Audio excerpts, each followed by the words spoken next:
Here is where you both will discuss the specifications of the job. Based on this, the clerk will then provide you with an estimate. This step is complete when the contractual agreement is signed and 50% of the cost is paid to the accounts section. At this point, the plant operations manager reviews and passes it on to the pre-press section. The compositors and graphic designers will then take the job through several stages in order to make it ready for press. This includes converting into photographic images, selecting appropriate fonts, appropriate color gamut, and digital images. The next step in pre-press is proofreading and the preparation of plates. Finally, from inked plates, the images are transferred onto the press blanket and from the blanket onto the paper. High volume work is printed on the large offset press, while less volume work is printed on the smaller presses. The maintenance of these presses is an integral part of our printing system and carried out by in-house, highly trained technicians and engineers. The product is then sent to the finishing and binding section, where it is collated, folded, stapled or bound and trimmed as required. From finishing and binding, the product is moved to distribution, where it is shrink-wrapped and delivered to the client. As you can see, the process of printing is a multifaceted and detailed process, and we take great pride in the high quality of our product. Consequently, our commitment to our customers is strongly rooted in providing professional, confidential, reliable and cost-effective printing and publishing services to meet the needs of all Belizeans.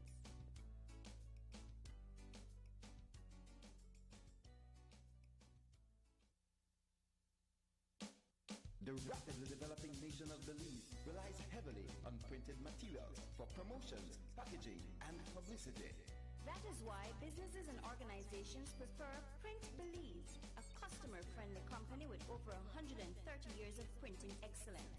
At Print Belize Limited, you are assured that your project will be treated in the utmost confidentiality by highly trained staff using state-of-the-art technology. Print Belize Limited publishes books, reports, brochures, magazines, posters, flyers, and much more. Other quality services include book publishing, color separation, digital imaging, specialty binding, overnight printing, and delivery countrywide. Print Belize. Come experience a passion in color printing excellence. Call today for your free consultation at 822-2293. Print Belize. Print Belize. Oh, you find radio, I did not give.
When my name.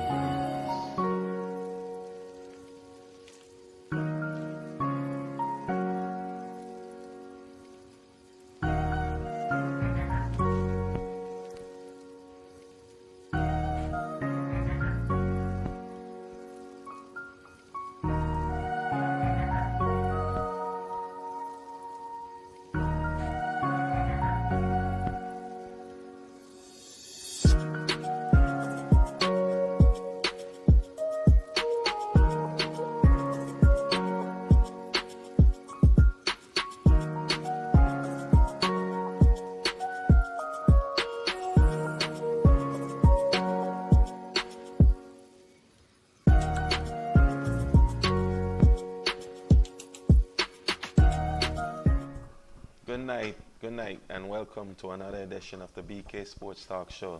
I am your host, Keith Acosta, alongside Beres and my good friend Merte. Merte is back in the studio joining us. We missed the man fairly well. But the man is here. He's here tonight. Back. Yes, we have a little minor delay, but we're on, a little short, stoppage, but we're back on.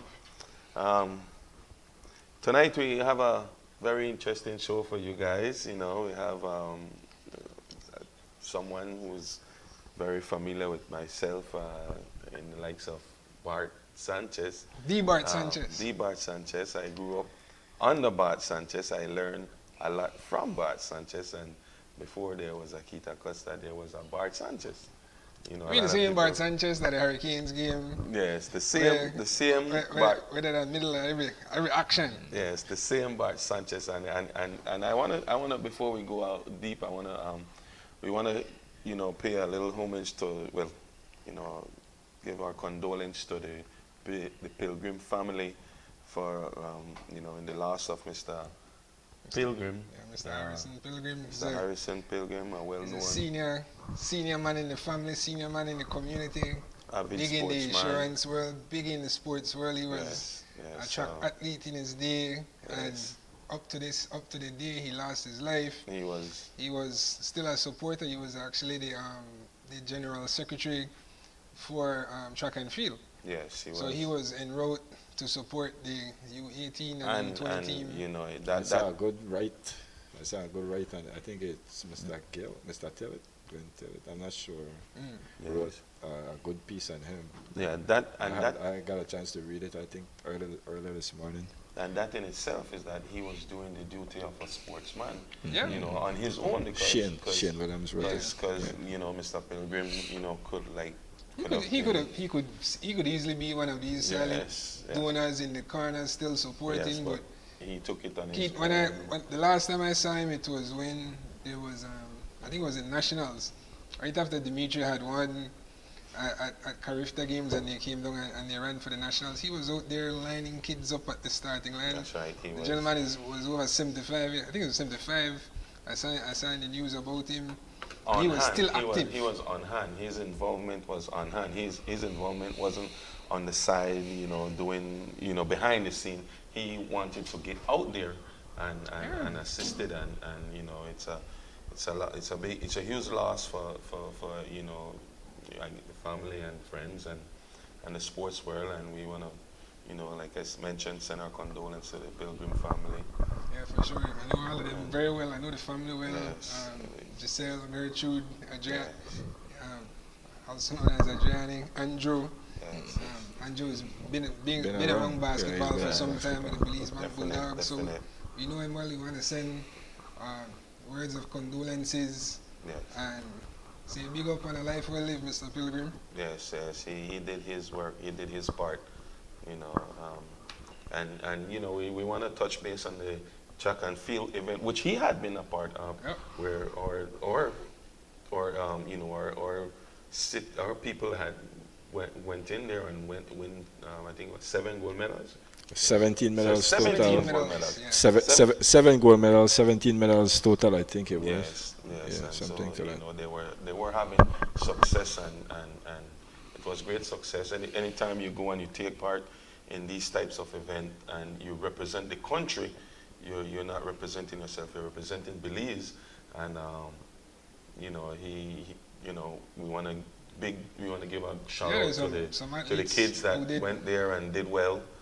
Shout out some of them who did well. I know about Nyasha Harris. She got the goal in the 4x100. She's a SCA student. Yes. There's Kima Wagner. He got the silver in the 400. There's a young lady. Brianne Little. I want to say her name. She was a monster. She dominated in the 100. She dominated. She did extremely well and set the record in her age group for long jump. Yes. Right, and I checked out some of her distances, and she's well on par with competitive levels in the NAIA. So she's already up there at the junior college level, continuing to rise. So she will be a rising talent for sure to fly that Belize flag, you know. Yes. And still under 18, I want to say it's extremely young. So there's a lot more to grow for. I want to say she's a Belizean American. Okay. So she's been brought into the program as well. Mia came back. There was some issues out there at the meet. Yes. Over the placement of where the toe line. I'm getting schooled because Mia's mom really drills and works with her on her technique when she's out of season. And she's been schooling me fully on the issues and how she's been coming along, you know. Because she's very happy, enthusiastic that her daughter got that opportunity. And they disqualified her in the first instance, her first throw. Okay. Claiming that there was some issue with the line and everything, and Belize actually filed a protest, or was supposed to file a protest against it. So Mia ended up just doing a throw, because her technique is a spin technique. Yeah. While some like European athletes who I've seen, they just drive off a 1-2 without a spin. Okay. So she ended up just driving off a 1-2 without a spin, and she only threw 11 meters basically. Okay. When all of her throws in Idaho were 13, 14, 15 meters. So there was some real issues with the technique, with the actual placement. Yeah, so it was the placement of the circle. It wasn't really her, because she's on point. But the issue was with how the placement of the circle is and the line, where they're supposed to take off with the throw off the shot put from. Okay, but she still managed to come out with a silver. Okay, yes. But that's one of the challenges for some of the athletes. I know this because my brother, he experienced it a lot. That when you go away and you come back to meets that are and to events that are below the standard now that you're used to, there's some adjustment that your coaches have to be really sharp with to ensure that everything is in order. And you should have a walkthrough before to know exactly what type of techniques you're going to be using, so that you know. Well, Merta, you know this very well. Yeah, it happens every time. Because every time you go to these games, well, Keith knows we deal with a lot of basketball. You always have to be brief, and different rule changes, different adjustments. Sometimes if you're locked those things, there's somebody who is very good online and good at doing that, you're all right. But when you're complacent, not doing that, sometimes it's not until the event is underway, you learn some of the things. Let me get the name right. It's Brooklyn Little. I said Brianne Little. It's Brooklyn Little. She was a monster long jump, 4x100. She won the 100. This is at the U18 level, so she's about, I would say about 16 right now, because they usually have like a year and a half in between. And so certainly a rising star name to continue following. And we had some other local guys. This young lady, Kaylee Magana, she was big. Rupert, I think Rupert continues to do well. Joas Mejia. So there's some names improving steadily. And if you can recall, in the past, years coming, our athletes have been going out and be doing very well with these meets. It's like now you're hearing a lot of gold medals coming in, silver medals coming in. The thing now, Keith, what we have to watch now, Cadica, that's the Central American region, right? We always do well there. So the challenge now is to see how we take the next step, and start competing in the Caribbean. The Caribbean game, right? So games. What Dimitri did was excellent, put us on the map. Yeah. So it's for us to see our other locals, because he ran in this and blew the competition away by almost about a minute. Yes, and you know that is the good part too, because you dominate the field that you're involved in, so that you know that okay, so you get the chance to move on. Yes, you now when you go to the next step and then you meet the competition, then you know how to adjust and adapt. And like I said, it's always good knowing that we can dominate the field that we're in, so that means that we're having improvement, and which we would like to see, you know, some major improvement with our track and field facilities, because we've been having great results in years gone by, and recently we're seeing a surge in the track and field athletes, you know, going out and representing. We've kept that bar. Yes, so now to stay at that level. Now is to take it up to a different level. You said facilities. I think there needs to be some serious investment in coaching. That's what happened when I was at the Nationals, I was surprised when I saw all these kids out running, and you check out the score sheet at the end with the times and so on, right? And what caught my attention outside of the actual distances and times was that all of these kids were unattached. Okay. Which told me right away that why these kids just come out here have natural talent and run. There's nobody working with nobody. Clubs, you need a club system, right? When you see these girls in Jamaica and these young athletes, when they graduate, they go to MVP, they go to all these local clubs who can continue to hone their talent. They didn't just happen to be fast in school, you know? It's just tough when you look at it, because looking at countries outside, maybe you look at the US, the funding is always there.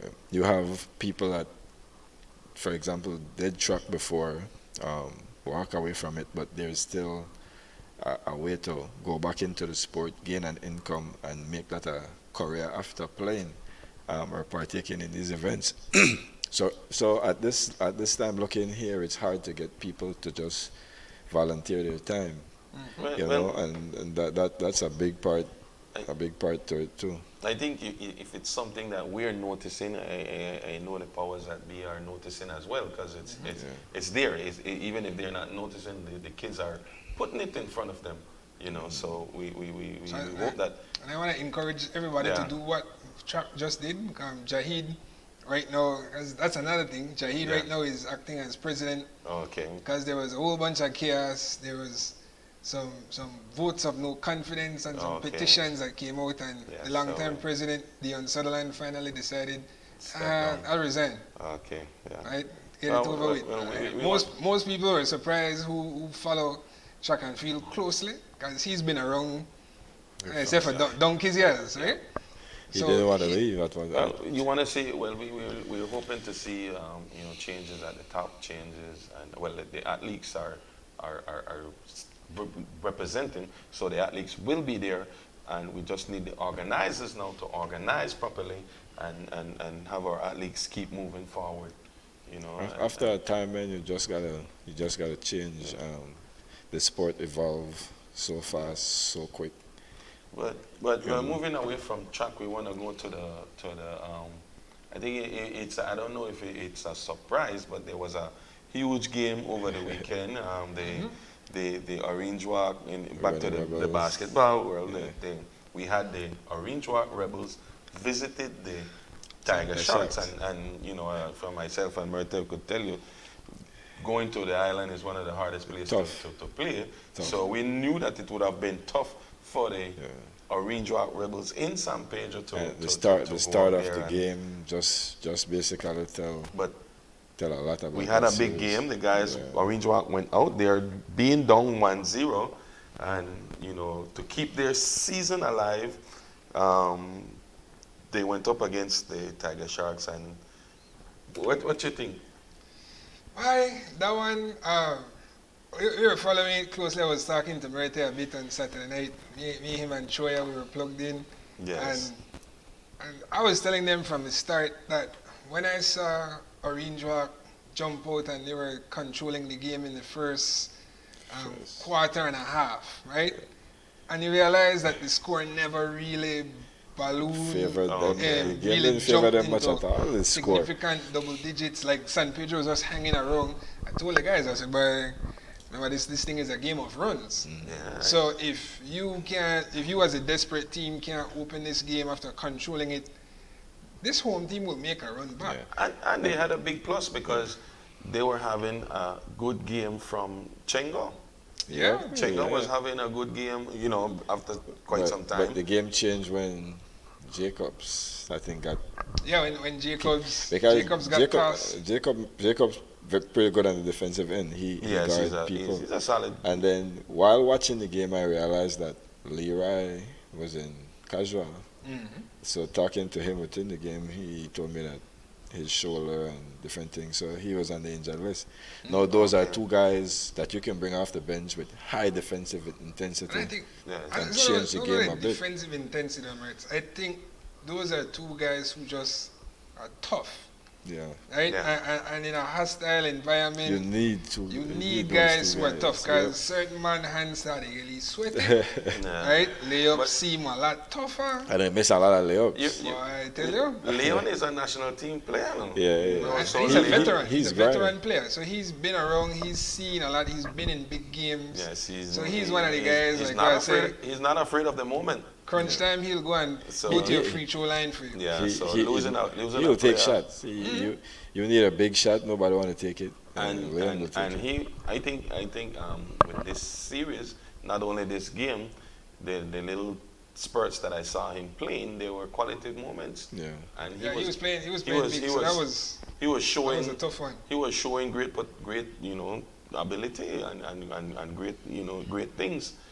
The little that they were showing that he did, and so he was a quality player for the Orange Rock team. To lose him, that was a. So my question to you guys now, right? Seeing that, hindsight is 2020. Did Orange Rock do the right thing in trying to hold on to that number 1 seed? Because they beat Grieger handedly at home, and they lost to Grieger on a buzzer beater. But they won both games in the regular season against San Pedro as well, right? I think they, yes. Were they a better matchup for Grieger than San Pedro? I think they did. The reason why is like you said, they won the 2 regular season games against San Pedro. So coming in Orange Walk and in San Pedro. Which is tough. So they were riding high. And they should have been because of the track record that they had.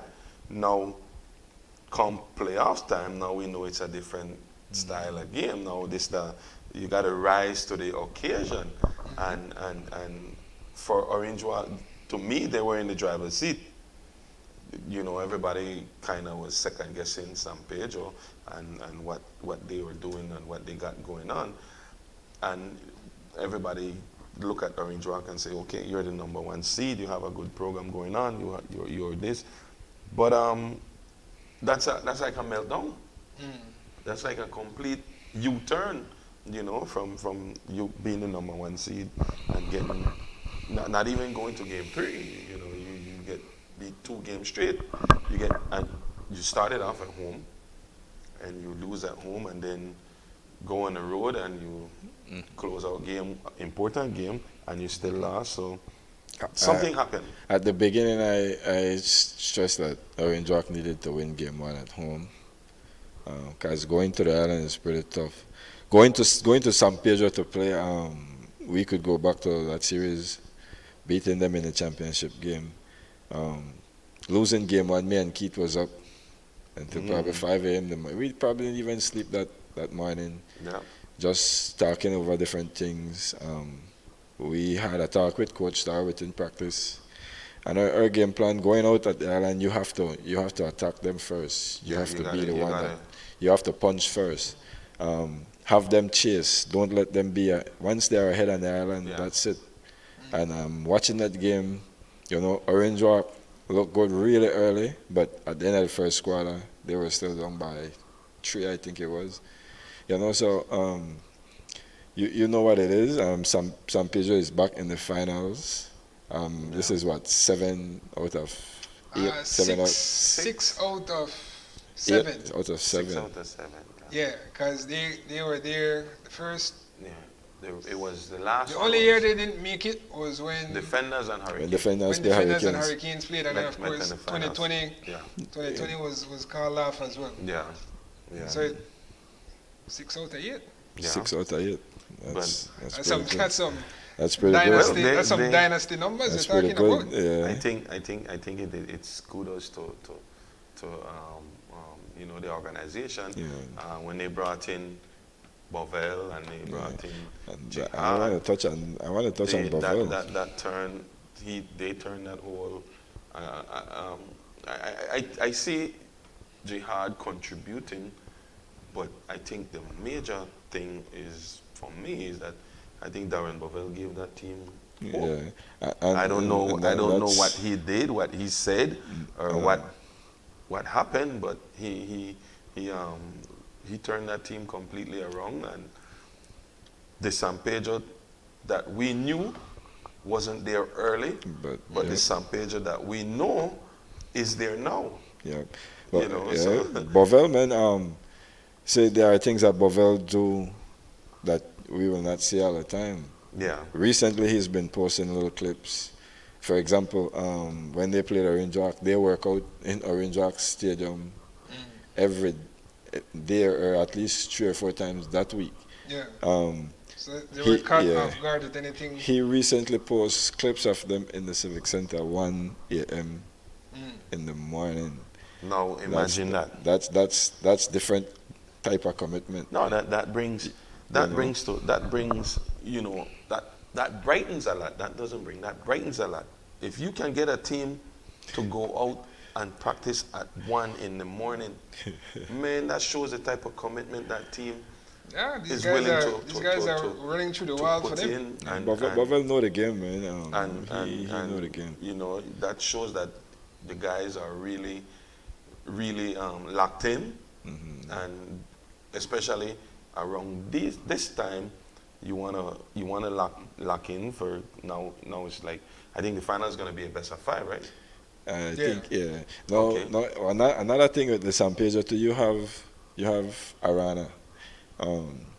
You would say sometimes, why would you have Arana? Arana could give you 40 minutes. He could play 40 minutes and give you probably an extend. So when you have an energy guy like that from the game tip off until the finish, playing basically the same way, with a Jihad beside him, the number 1, what's his name? The American guy for them. Stewart shoot the ball very good from the mid-range. Yeah. Then you have the guy Clifton. He has that dog mentality. John Kelly, who gets you rebounds, offensively, defensively. He gets shot blocks. He guards. He can guard guards. You know, so San Pedro coming out. Now they are really showing gelling, and that's again credited to the work they are doing off the court. It's crazy because the San Pedro we know, sometimes they won't even work out. Yes. Sure. Yeah, they just play games. So one more question for you guys before we take the first music break.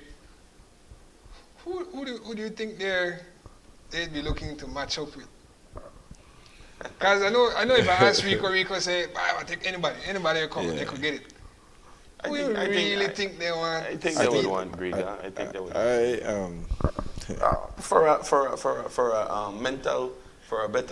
a better mental chance of you know, going into a finals, you want to play against Briga. It's easier to play in the Civic. Furthest. I think it's going to be a little easier to play in the Civic. Why? The Civic is more spacious, so you have a lot of Hurricanes, San Pedro fans in the city because of the Edwards brothers and things that used to be there. The whole side from behind Civic. But in terms of but then matchup-wise, going to Dangriga now, it's hard to play in that environment. We're talking about the Hurricanes going to have to play in that environment Friday. Yeah. You know, I just think Rico want to play Hurricanes if he left. To me, in terms of matchup wise, I don't. They would want to play Griga. The San Pedro Sharks would want to go because you're looking to win too. You know. True. You want to win. Rico ego, I think beat the Canes. So they would want to meet. Slay the Giant. Yes, they would want to meet. Dan Griga, but if you have to go through the wild, because let's be frank. To me, I think some Hurricanes has the best team on paper. They have everything. They have quality guards. They have quality bigs. Text Rico, send a text to say who. And so they that's not a team that you would look forward mentally to meet. I mean, but if you meet them, you're gonna prepare for them. But if you have another option, you would go your next option. They're already, so yes. But Boots, make we take the first music break, cause I know Bart queued up, ready to go. So make we take the first music break, and we'll be back with Bart Sanchez. That's right. The Bart Sanchez. The Bart Sanchez. Take us out, Boots.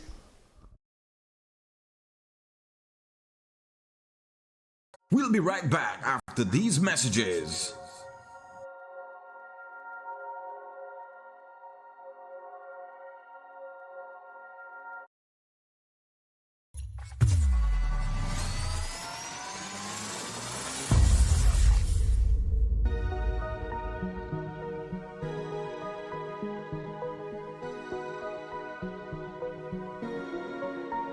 Yo, Portside, ready, set, gun.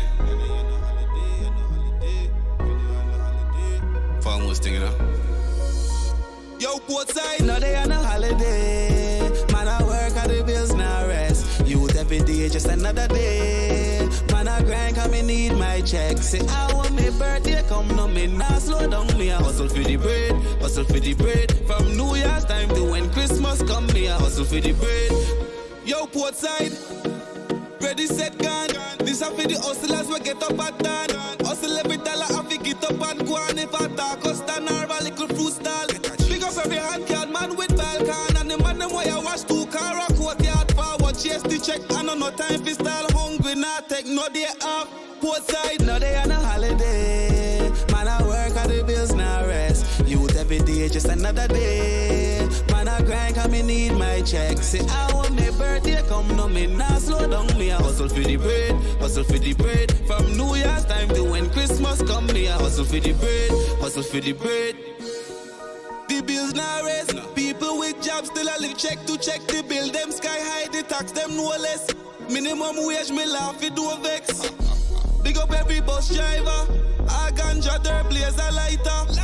I smoke, man, I smoke 50 gets. So the whole place I drown in a debt. And that's why no they on a holiday. Man, I work at the bills now rest. Youth every day, just another day. Man, I grind, come me need my check. Say I want me birthday, come no me now slow down. Me I hustle for the bread, hustle for the bread. From New Year's time to when Christmas come, me I hustle for the bread, hustle for the bread. Yo, Portside, ready, set, gun. This are for the hustlers we get up at dawn. Hustle every dollar, I fi get up and go on. If I talk, Costa Narva, little fruit stall. Big up every handcard man with Balkan. And the man them why I wash two car or courtyard forward. Chase the check, I know no time for style. Hungry, not take no day off. Portside, no day on a holiday. Man, I work at the bills, now rest. Youth every day, just another day. Man, I grind, come me need my check. Say I want me birthday, come no me now slow down. Me I hustle for the bread, hustle for the bread. From New Year's time to when Christmas come, me I hustle for the bread, hustle for the bread. No day on a holiday. Man, I work at the bills, now rest. Youth every day, just another day. Man, I grind, come me need my check. Say I want me birthday, come no me now slow down. Me I hustle for the bread, hustle for the bread. From New Year's time to when Christmas come, me I hustle for the bread, hustle for the bread. Yo, Portside, ready, set, gun. Ready, set, gun. Fun was thinking of.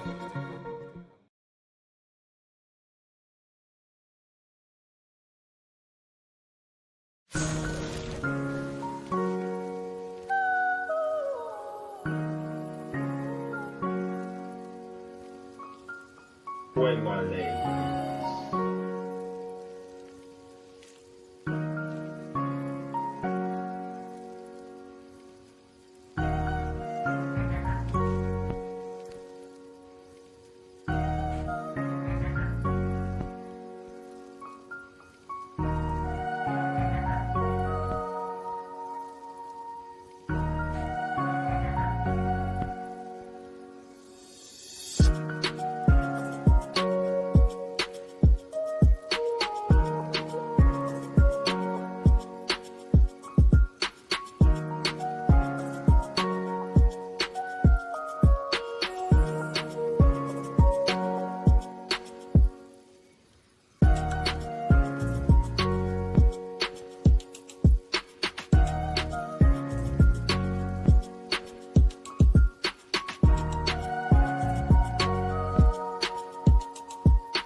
welcome back, and thanks for joining us. We have here with us a very special guest, a great friend of mine, and I guess everyone around the table. But I want to say a great friend of mine because when I'm a teenager, I grew up under this individual, the one and only Bart Sanchez. Bart, good night. Thanks for being with us tonight. Good night, It's a pleasure having you here, and I'm looking forward to a great show. I know you have some very interesting stories to give and inform the people who Bart Sanchez is. And what we try to do is we use it to discuss current events and everything, sure, but it's almost like a reintroduction. Because like for me, I'm 31. So when I grew up, I was a young boy going to the Civic. I hear about Raiders, I hear about Bart Sanchez, I hear about Keita Costa. But a lot of people don't know who the Bart Sanchez. Yes. Right? A lot of younger people, this younger generation. Following Bart, I get for fight Keith. Yes, and that's what I mentioned. That's why I said, without Bart, there would have never been a Keita Costa. And I, like I said, I came from under Bart wings, and the Raiders are, but we like to have Bart take it over and Bart, give the people let them know who Bart Sanchez is. And where did the Bart Sanchez story start? Let's start there. Yes. Yeah, well, thanks for the invite first of all. Good night, Yes. Keith, you make us sound real old, man.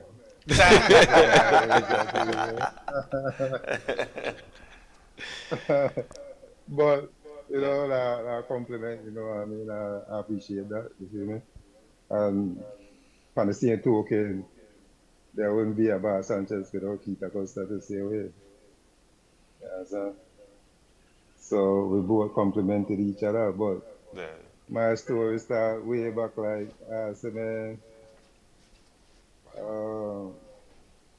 I say without Polo Light Burn, that way it started for me, going to Polo Light Burn summer camp and stuff.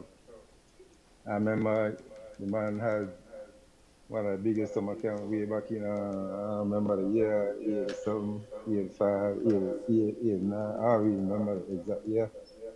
But that was the biggest summer camp in the history of summer camp, I believe. We had all the disciplines, track and field, softball, basketball, football, and volleyball. And I never really know the man personally, but I know everybody in the game, sneakers, everybody we had maybe over 1,000 at least. Everybody got sneakers. So that way it started for me. You understand? And after the summer camp, high school, I got Wesley College. My first year at Wesley College, I'm a good, but I get cut off of the team, the first year, because they said they never may I use the four farmers, but eventually they used the four farmers and they cut me off of the team. So that year I played, that was 89, I think, 89. In 1990, I played junior basketball with Amanda Cream. That was me, Marish Williams, Randolph Young, better known as Buck, the barber right now. We had this China boy Ham, Andre Ferreira, Ian, Eggis. We had Tuta. We had Gene Usher, Eugene Jones, Marlon Tillett. We had a good team, right? We win the year, the first year, 1990. Then 1991, I came in a team called Sports Connection Junior again. And we lose the year, then we come, I think we never make it to the finals. 92, supposed to go Raiders the inaugural season, but I didn't play. I went back to the junior level because I felt like they had cheated us. So I said, I told my guys like, yo, I'm not going to play semi-pro, but I had already started working out, doing some weightlifting with Marshall and Tutal back at Excelsior. But because I felt that they cheated us, I went back to the junior level and I told my guys, you know what, we're going to do this again and we're going to go undefeated. And so says, so done. We went undefeated, win the championship. I got won the MVP and the most assists. And then 93, I went back and I played with the Raiders. Actually, I was supposed to play with the Lakers because I grew up in McCallum's family yard playing in bucket rims. So they say, all the guys from Lakers McCallum used to come through. With a Merite family? Yeah, McCallum. McCallum fan. Like a family Merite? That is a no, McCallum is McCallum Augusta Street. Joker and my uncle. Densmore, Ashton. Yeah, Ashton their uncle, yeah. He was uncle. Yeah. Yeah. And then, my uncle used to play Lakers to Chicky Blue. So the first year I semi-pro, I used to ride with the Lakers, but I used to love how the Raiders played. You understand? I used to like the Raiders style of play. So even though I was cheering for the Lakers, my heart was really with the Raiders, right? So I had to ride with my brother, Chick Blue. So they won the first year, and when the Raiders lost, I jump over the fence because Civic had an inside fence, a chain link fence. I jump over the fence. Everybody on the Raiders bench was crying. So I put my arms around Kamal. I said, "Come on, don't worry about nothing, man. Next year I'm coming and we're going to win it." Started working out with the guys early. And we had some preseason game at Berzal.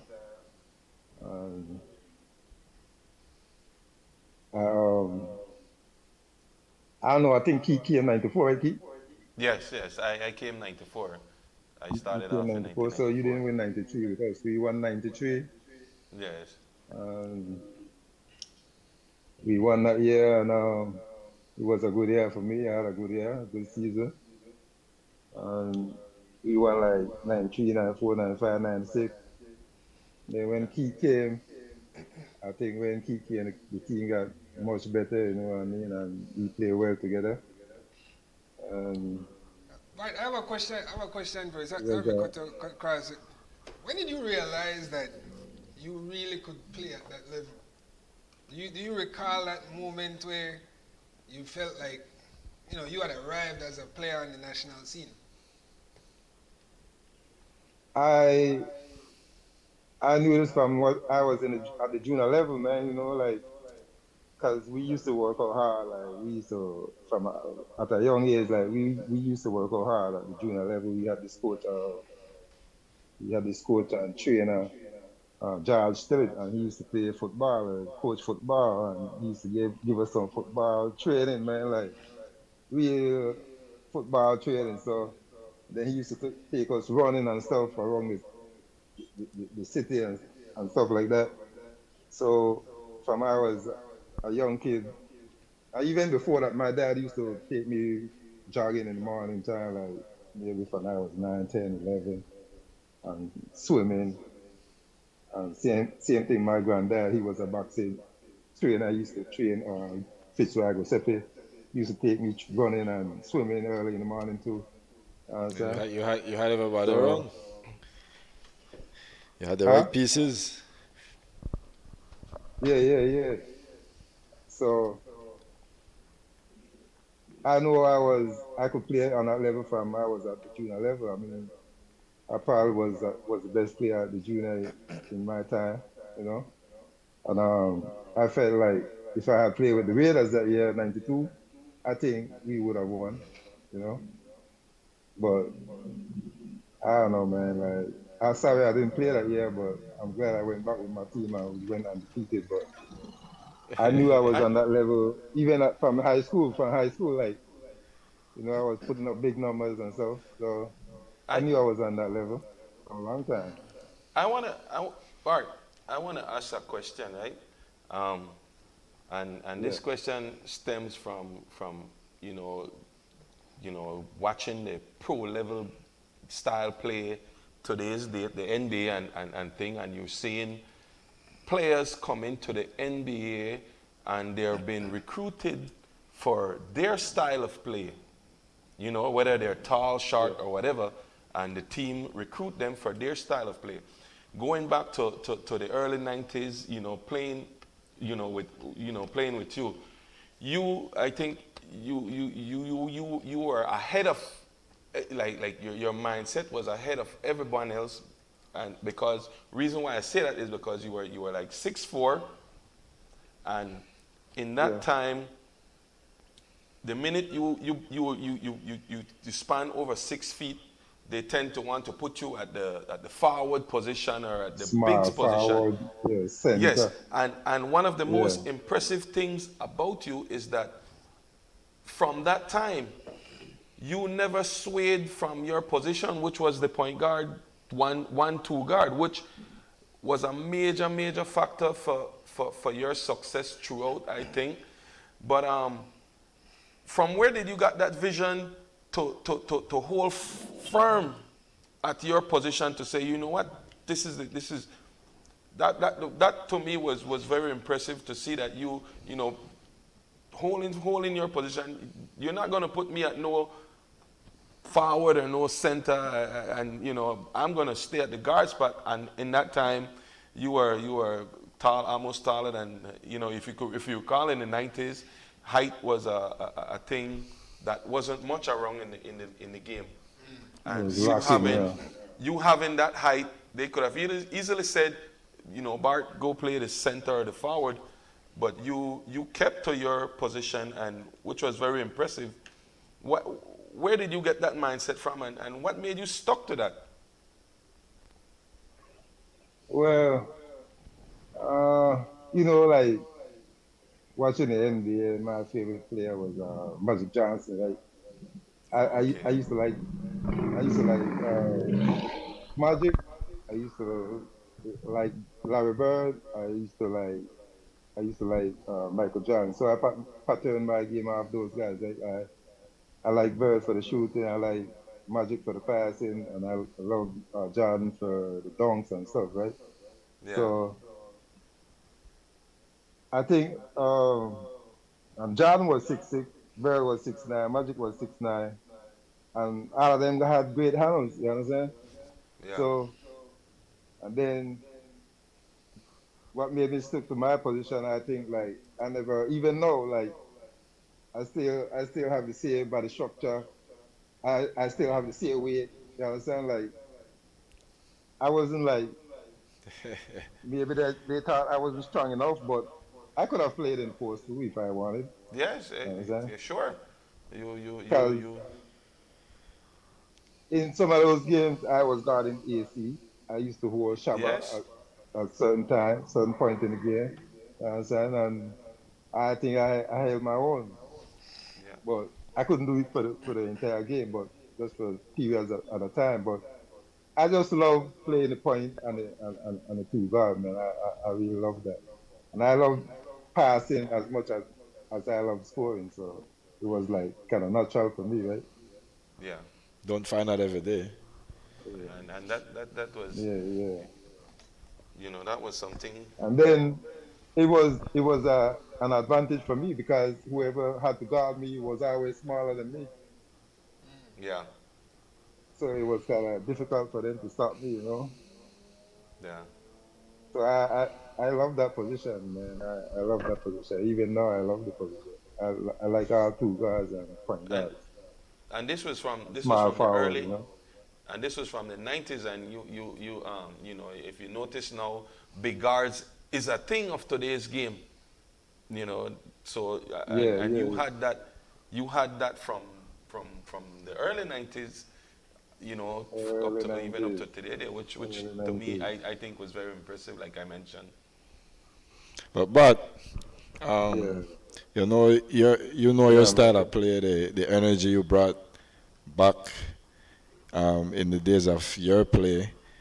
Do you bring that same energy? Because man, watching you from the sideline or on TV, always in the huddle, making that impact. Do you bring that same energy as a coach? Yeah, well, Up it a the little. energy is like it's innate and thing, right? Like I enjoy what I do, whether it's playing or coaching.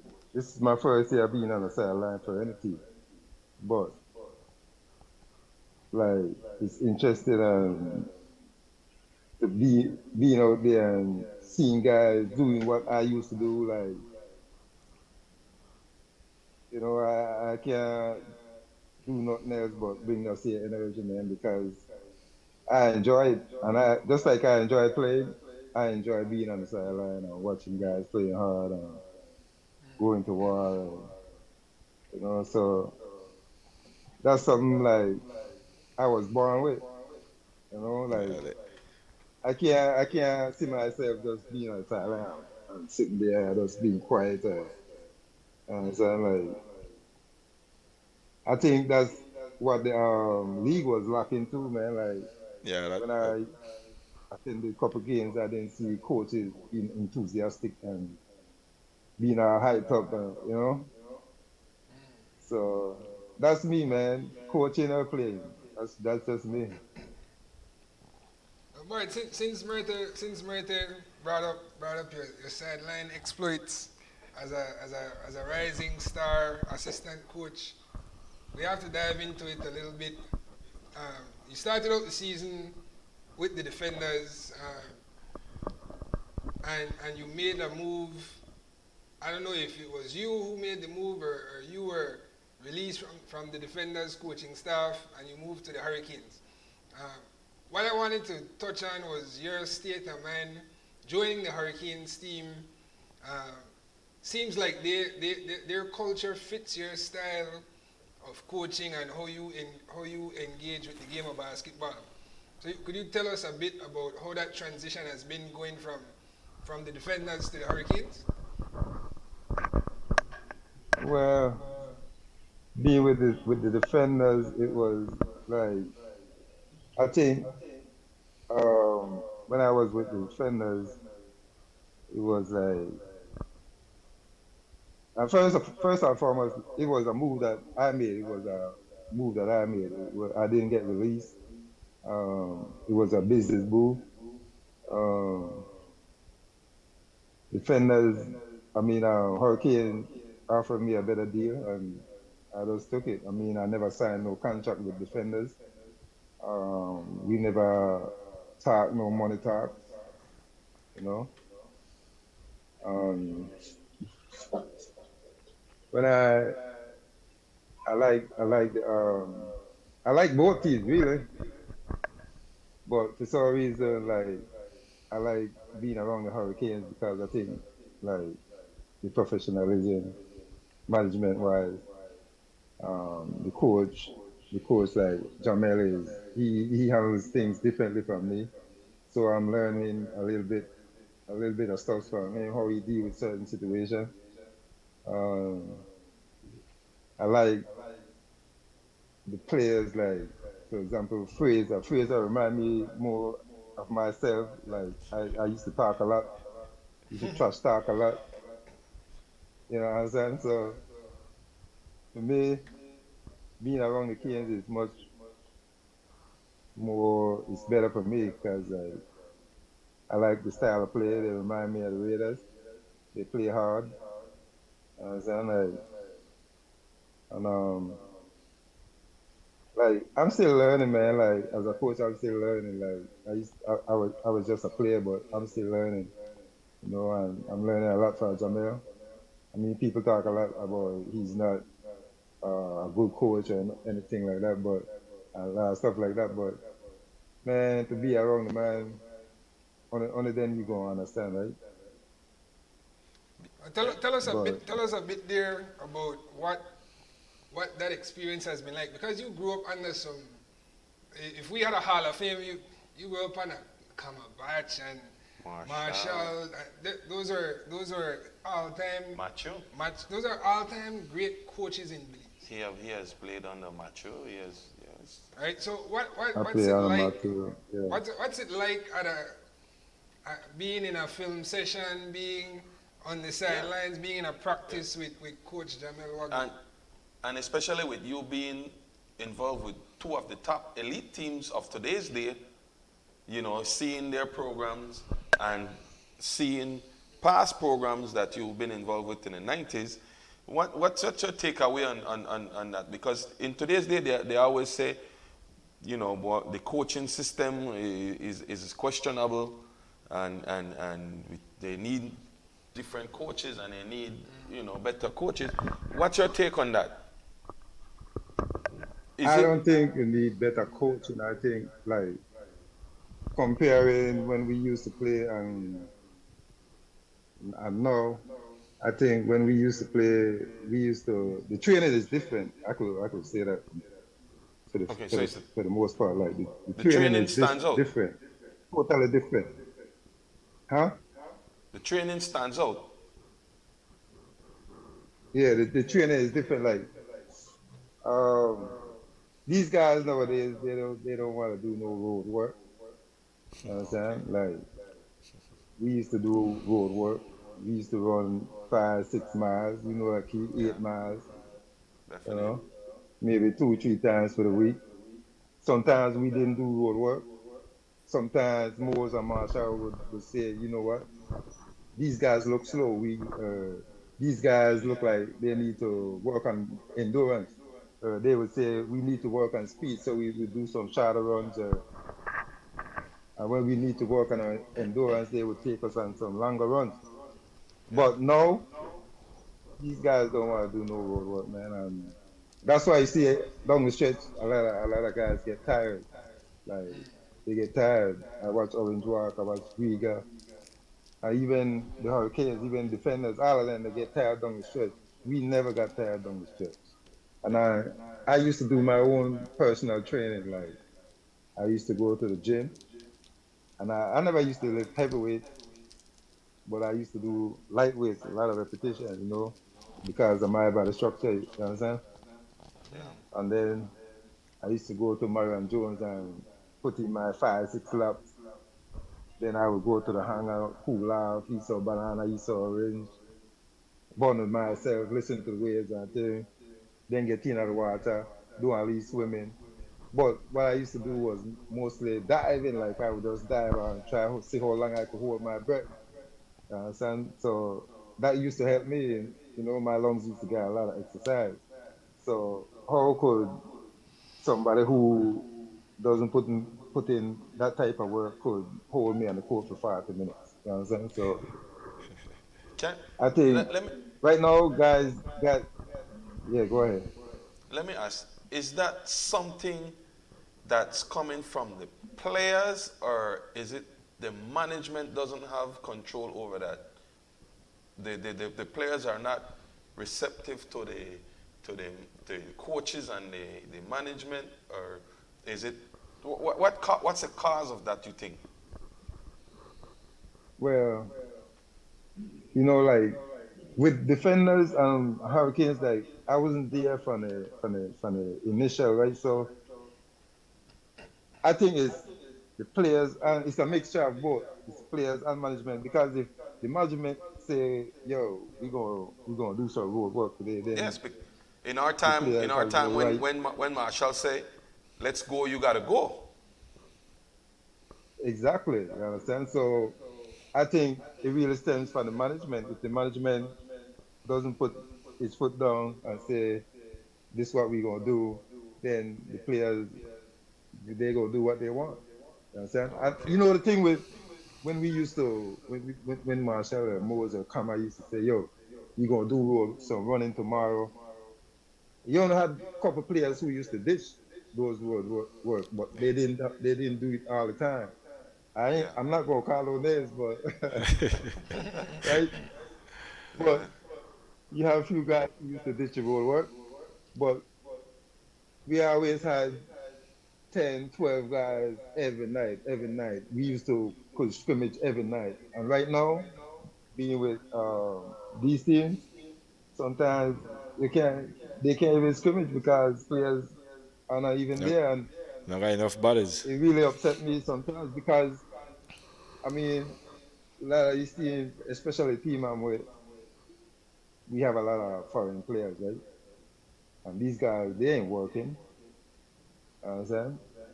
I mean, we used to come home for work Yeah. and show up at practice, go run, then get back to the court, do a wind sprint, do a stretching. You understand? And these are guys who used to have a job. We used to have a job. No, these guys don't have a job and they don't want to put in that kind of work, man.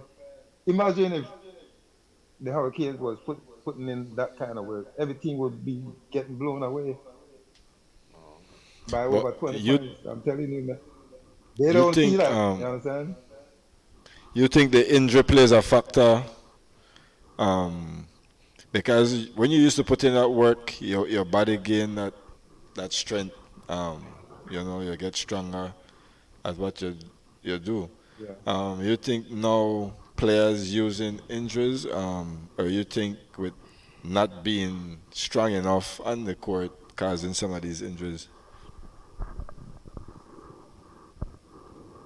Yeah, it could be both. You know what I'm saying? Like, it could be both. I don't know if they're faking it. I can't tell if somebody's faking an injury. I wouldn't want to go out on a limb and say that. But some guys do have injuries, legitimate injuries. But it's just a mindset, man. To me, it's just a mindset. Like, if you really want to win, I really want to look. I mean, look at this. Most of the teams, like Hurricanes, for example. Hurricanes have like 5, 6, 7, 8 players over six. You understand? And we barely getting like 5, 6 dunks per game. I used to get 5, 6 dunks per game at the junior level by myself. You understand? So we have an exciting team where it's supposed to create excitement with a lot of dunks and a lot of fast break points and So you still think guys for who sure that there's could So another level that they're the underperforming. Hurricanes can get to.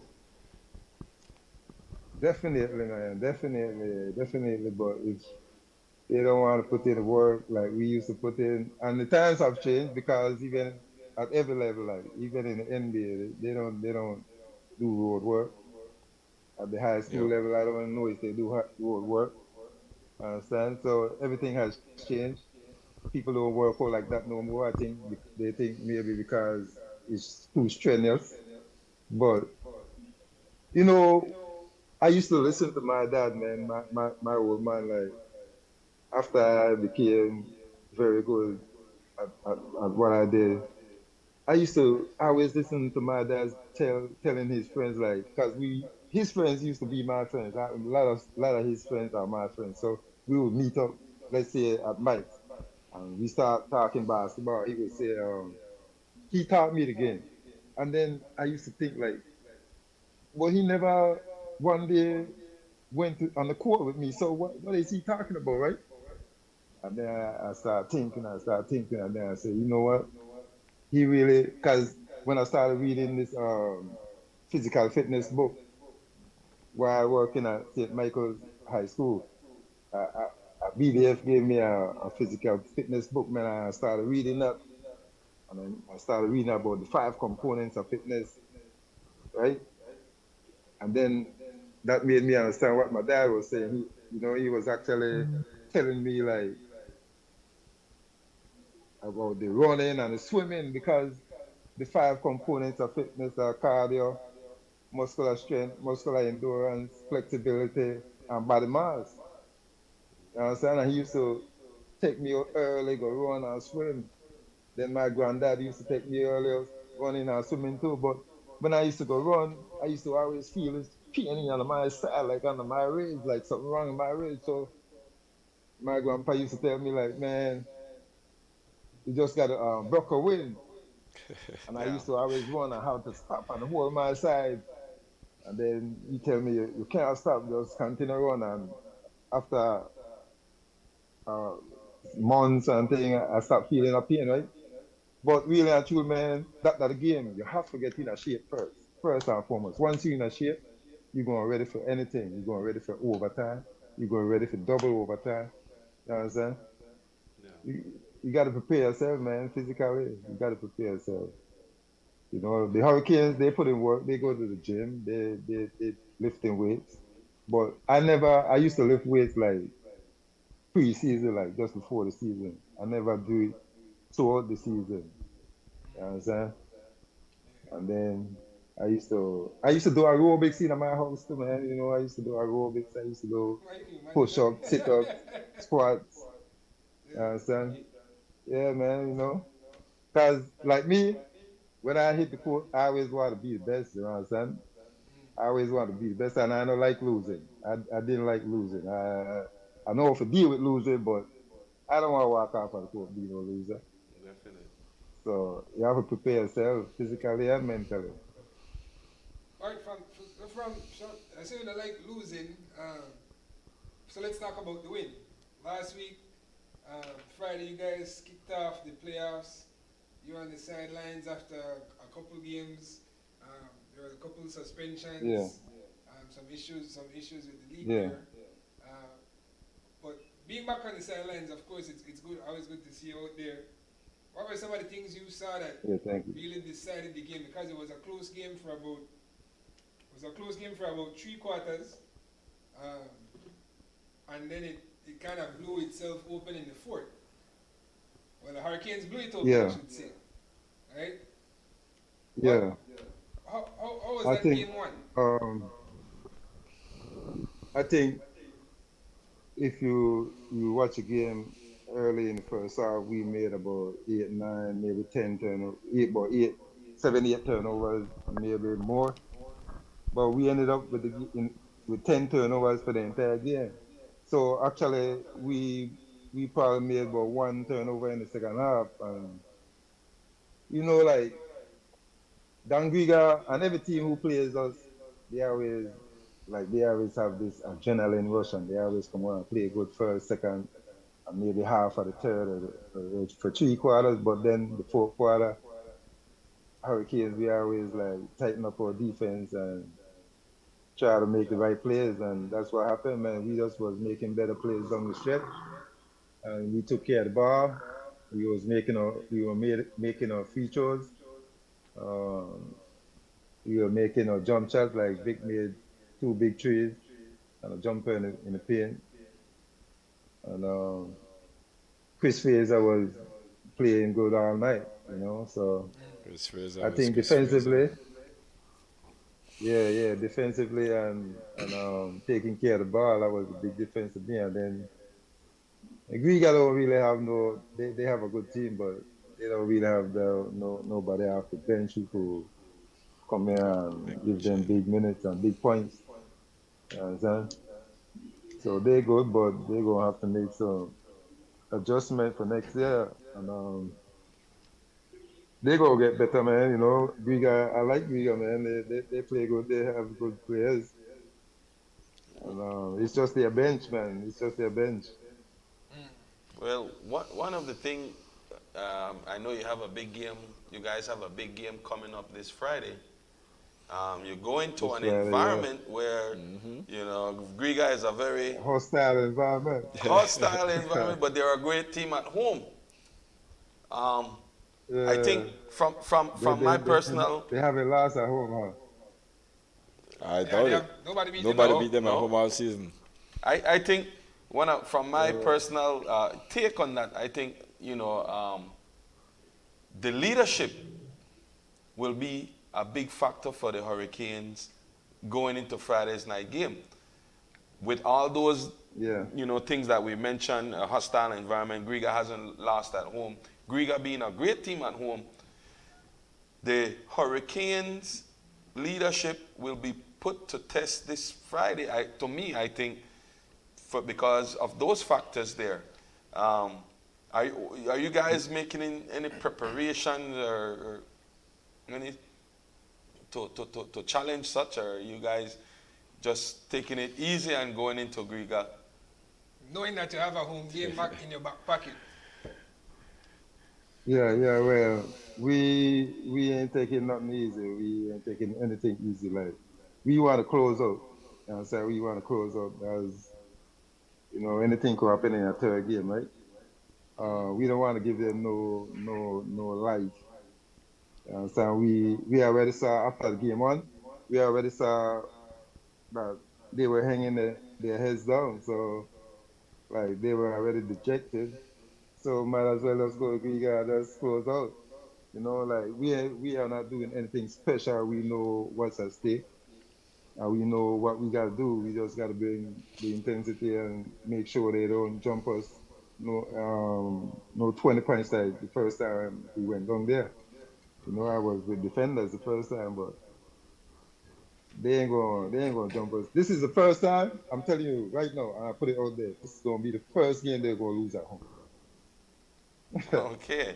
Guaranteed. Hit the buzzer right there. Guaranteed. You hear it? We hear it there, The BK Sports Show. All right. You think you're gonna have to make any adjustment? Huh? You think you're gonna have to make any adjustment?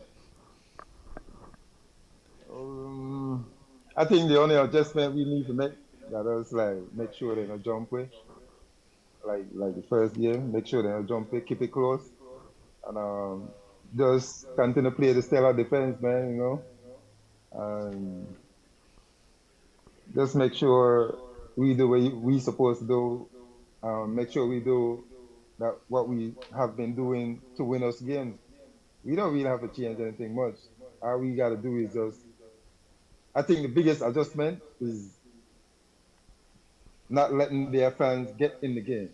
Because once they let their fans get in the game, it's kind of tough to beat them. Like they just love it. Like when they have a lead and This would be your first one on the games sideline, small right? and huh? I said this would be your first game on the sidelines in Griga in this new stadium. Yeah, I've been there as a fan. First time going to. I've never been there. I never ever been there. I never been there. You never did go with time. defenders. Yeah. No. I've never been there with no team, so this is my first time. Yeah, that'll be good. It's my first time. You're the Griga fans. Actually, what happened when Hurricanes went on there the first time, I had already made the decision to leave defenders, and then the CEO Garden was inviting me. Gilly was inviting me down there to go check the game, but I said, you know what? I don't want to go until I sign the contract. But I said, man, after they lost, I said I should have gone. I should have went. Yeah. Travis is down there, right? Santos. Where Riga? Yeah, I believe I say Travis the post on Facebook and thing. No. Is that the same Travis Santos? Sure. Oh, okay. I'm a fan player the same Travis Santos. No, I saw Travis. Yes, I saw him yesterday. I think yesterday. No, he's referring to a different Travis Santos. Oh, well, when I saw the Travis Santos, I was like, what? Oh. Dan Griga? Oh, it's a different. I wanna Yeah. I wanna stray away from that a little bit and ask you, there has been a lot of question about the future of our local guys. You being one of the premier local players ever since. There's a lot of questions about, well, our local guys aren't that good. Our local guys not played that well. From your take, you being in the inside, what does it look like for our local talent, perform in the future and at present? How does our local talent look presently, and what do you think about it in the future? Yeah, well, got some guys still playing good, like Cooper. You got Cooper still playing, at a high level. I think they just got to put in the work and don't be discouraged by not getting time. Like, I think it's not that they are not good, you know. I think, especially with this team that I'm with, Hurricanes. The Hurricanes just have a lot of talent, right? A lot of Belizean American and Americans. I think any one of these guys, local guys, on our team would be a starter on any team, And then I like you have some young guys like I like Jaden Lopez, not because he's Arby's son or anything, but he came and they were scrimmaging with us just before they went to New York, and he's gonna be good as long as he keep working hard. Because he was shooting well at night when it came to scrimmage. I only saw him when he played us like the 2 times, and Promising kid. well, you got Rashid, I think Rashid had like 16 points when he played us the first time, you know. Ian still playing good. AC son, Ian Rene, he's still solid. Then you have like Clancy Lopez, the Cooper brother. Like, man, the first time I saw Clancy, like, he was just all speed, like, didn't know how to slow it down. And over the years, he has made major improvements. You understand? Major improvement. Like, still got a long way to go to senior weight, but he listened because he want to get better, and he has gotten better. Who else he got? He got and the defenders. Well, Devin, before Devin got hurt, Devin has always been a good player. Well, I think like right now the local guys are still good, man, but some of them kind of like discouraged not getting the time. But I just want to tell them just continue working on the game in the half season and make sure you work on the game so that in the future, next season, season beyond, season after, it doesn't matter who comes in the league from whichever country, you could still hold your own and get playing time. You got to put pressure on the coach. You understand? Because, I mean, when we used to play, man, me, Murte, Key, they used to bring in foreign players too, but we never get discouraged. I never ever miss a national team practice. I always tell myself, well, someone in foreign will have to beat me out. You understand? They will have to beat me out because I believe in myself. You have to believe in yourself. And to believe in yourself, you have to put in the work. You have to put in the work and make sure they can par with the players with the community. So you think it's a mental approach it's mental. For our local guys? Because they do have the talent, but the mental is not matching the talent. Is that what you're seeing? Yeah, that's what I'm seeing. Like, mentally, physically, they could play. They could play. It's not like it's a huge disparity between the foreign players or the Belizean Americans and our local players. It's just that. And then, like the coaches, they're gonna go with the foreign players and Belizean Americans over the locals. But these guys who play, man, I ain't gonna put them down or anything like that. Man. I mean, you have Cooper still holding his ground, right? Huh? Cooper still the holy ground, so there's something there. If Cooper it's all depends on your determination.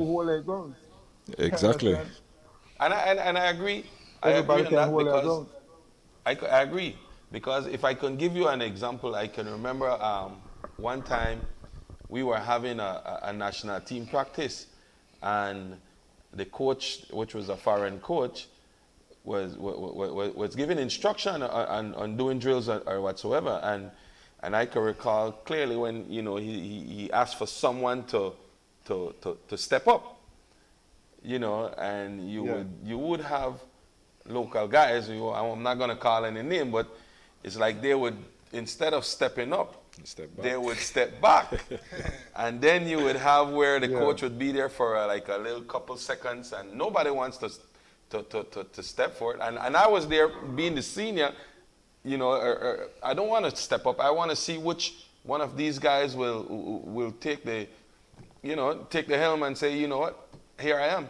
And it didn't happen. You had the foreign, the imports had to step up and execute the drill that the coach wanted to get done. So that's a first-hand scenario that I witnessed when I refer to the mental and the physical. They could do it, but their mental, challenge is not there. No, you can't be afraid to step up. And if you don't know it, then the coach gonna teach you. You know what I'm saying? Like you have to have confidence, and you have to be brave enough to like just step up as a man and say, you know what? Okay, I'm gonna try this, and if you get it wrong, then you gonna stand corrected. You feel me? But if you just wait for somebody else to step up, then that's sure like you don't have no confidence and you don't have no faith in yourself and you don't believe in yourself. So you can't be scared. You can't be scared, man. You can't be scared. Just step up and just learn. You're there to learn anyway. It's a learning process. Every day you're gonna learn something. Every day. It's just like life in life, part of life. You're gonna learn something every day. For sure. I'm learning a bit more about you. I mean, I met you for the first time when I met you was at the same stadium the day we were out there watching track and field, right? And I told you the same thing, and I'm saying it on camera that I said off camera, that you were one of the guys who we looked up to as kids on the court.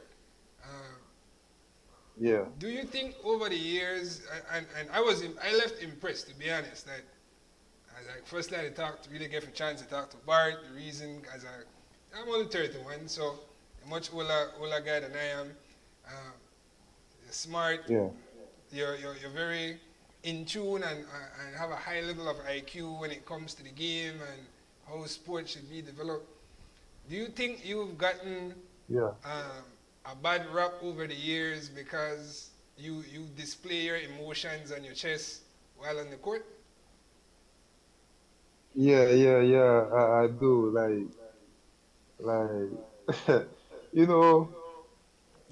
The way I used to play, man, I play a lot of emotions, and I used to like trash talk and things, but people will say good things about me, but the one common thing people always say, boy, about me wicked, or about me bad, or about a dunk fire, or about had the jump shot, the mid-range, the 3-point, lock down the defender. But the man like fight. I want to make everybody know right now. I never fight. I never fight with nobody. Nah, for real. I never ask any player. You could ask. I'm gonna tell you story of things the players do to me.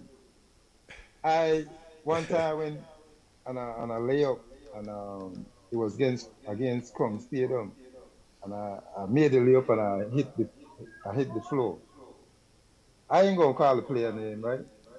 But this player jumped over me and stamped me in my chest. So where I supposed to be today? I just run down the court and I confront the man. I never hit the man. They throw me out of the game just because I confront the man. The one common thing that always happen with me is that the referee always see the reaction. They never see what they do to me. You understand?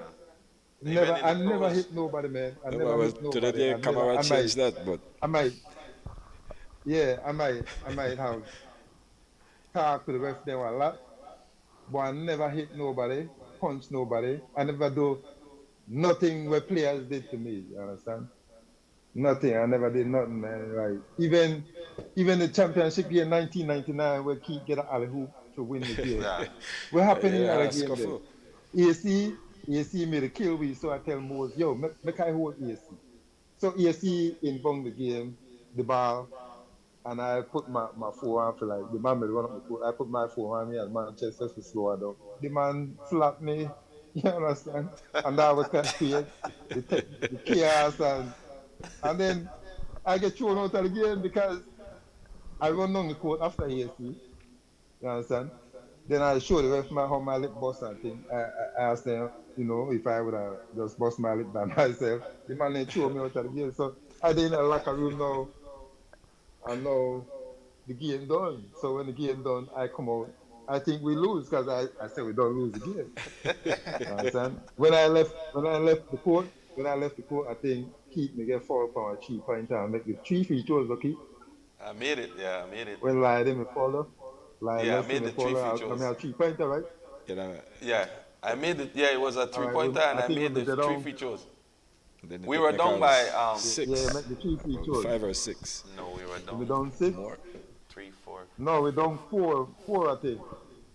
Because you make the 3 free throws, and when you get the hoop, yeah, we were down 4. Yeah, we were down 4 points. You and win I made by the 1, 3 right? free. Yeah, we were down 4. You make 3. And I made 3 free throw and the basket, so we win by 1. All right. No, but you're so when that incident happened, that incident happened, I think after you shoot the 3 free throws, where AC throw the ball, and then I get thrown out of the game. I go in the locker room. When I come back out, I say we lose the game, you understand? Boy, I come out here, I just hear a lot of noise. I think so. I said BPL with the game. Then my old man tell me like, yo, we win the game. I said, sure. You understand?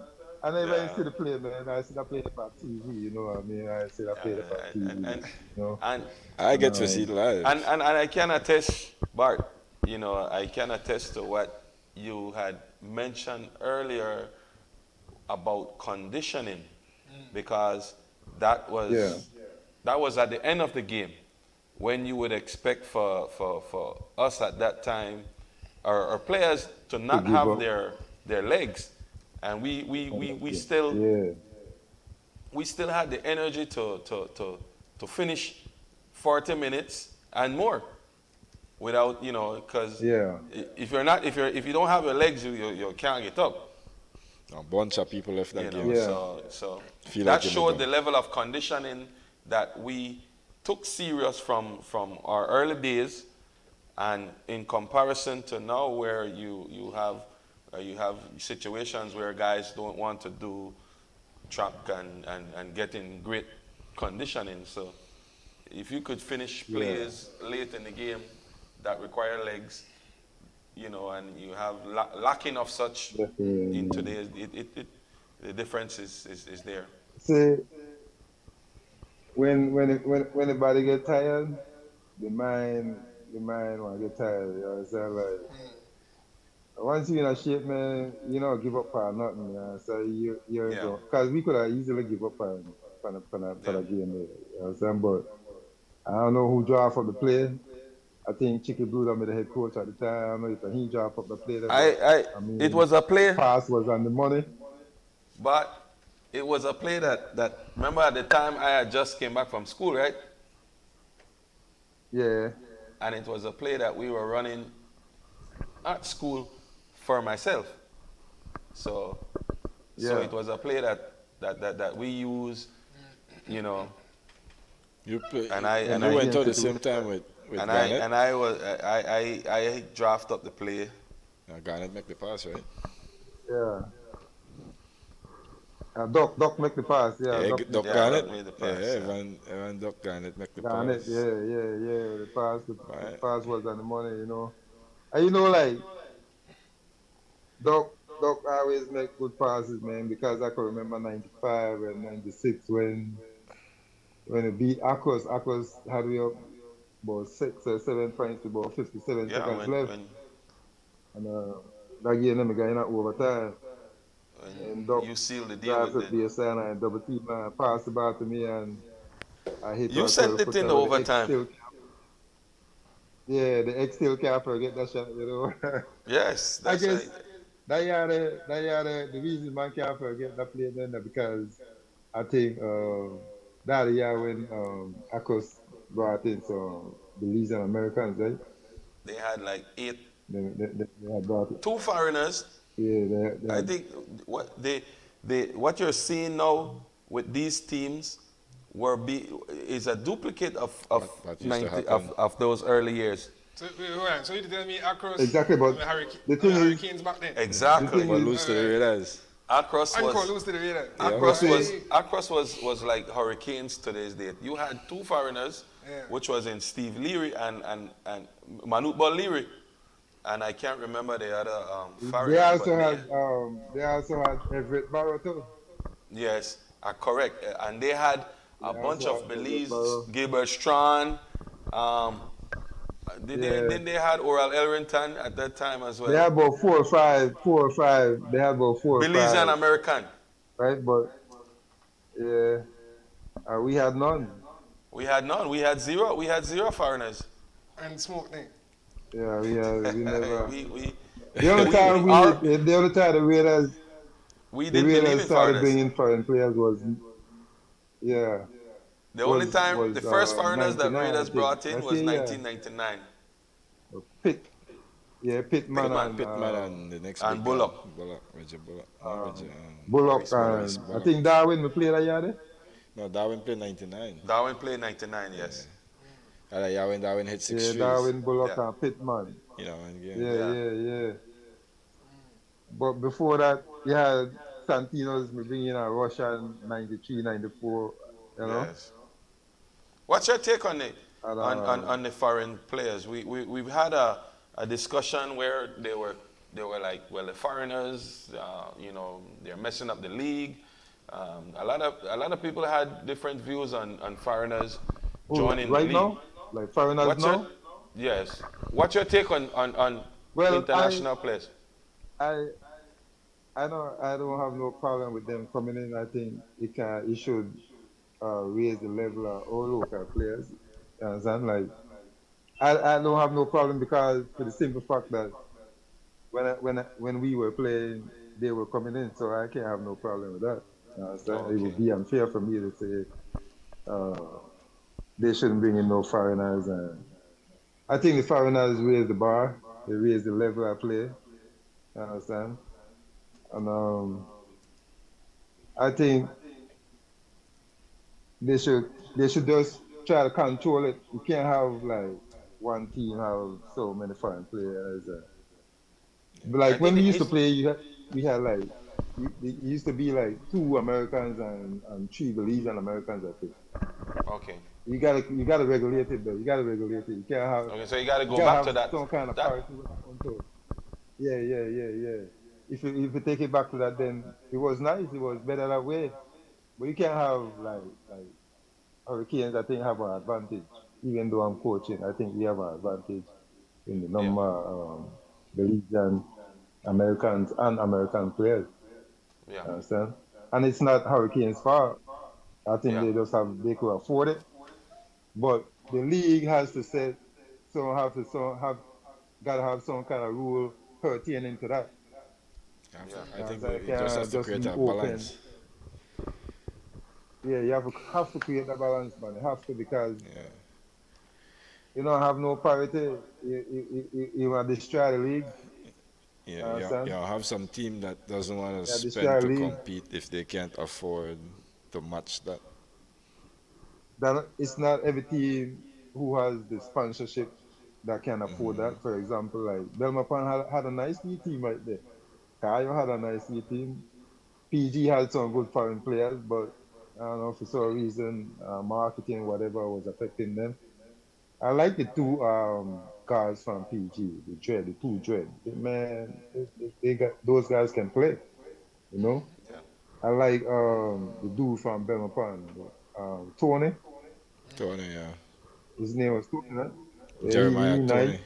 Yeah. Murte had a final game, like Murte could play 5-6 years, you know? Yeah, man. Well, that's what kids say long time, you know? So the man they retire too early. Yeah, you know. You know how you have a game like that and retire. But I have to come to say next year. You know, But but with all the you knowledge, have to, like I you said, got, man. yeah, I wanted to ask with all the Huh? knowledge you have, what do you see coming next as the season winds down and you get into the off season? Is there any thoughts about continuing this coaching thing? Working with youths from Lake. I know that there's a particular young man who has caught my attention, Keon Rowland. Uh, he's with the A high Hard Rock schooler, team. Yeah, he just graduated a high from Say from St. Vernon. kid. No, he's the young man. He was 6'3", yeah, about 6'3", six three, 6'4". 6'4". Keon is about Yeah, 6'4", yeah, Well, big broad man, shoulders. you know, yeah. I watch on game. I spit fire with the youth, man. The youth, real good, man. The youth remind me of Keith. You know, sound like, I that's why I said this before, going like, like Keith is my favorite player to me. You know what I mean? That's like when they take me out of the game, or even like for example, my greatest memory of Keith, like when we got on Barbados, when abstract with a year when the white scored the basket and they pack up the clock, the best one here like a Pack league. up the clock. Man, yeah, like keep me to kill anybody. I don't know Dwight, I don't know Simplest, I don't know Darwin, keep me to kill anybody. And what happened in the game against Barbados, with the German named Nigel Lloyd hit Yeah, Keith with an elbow in the forehead and like that take him out of the game, right? But yeah, man, you know what I mean? Keith is my favorite player. I think like sometimes I even think Keith is better than me, you know what I mean? Feel real talk, you know. I mean, man, I remember a time I think my mate played PTI, I play the Raiders. Somebody take a shot and I wait for the rebound. You understand? I don't got my knees bend, everything to wait for the rebound, and this man just jump over my head and put it back there. You understand? I then get off of the court. And then get off of the court, so like, like keep that one of the players I like to play, even for high school, yeah. Like I think like the man I'm the best, man, one of the best, one of the best. I don't say the best, one of the best, the man is better than a lot of My man, intent was, my So intent, I have Bart, to give man no well, respect there.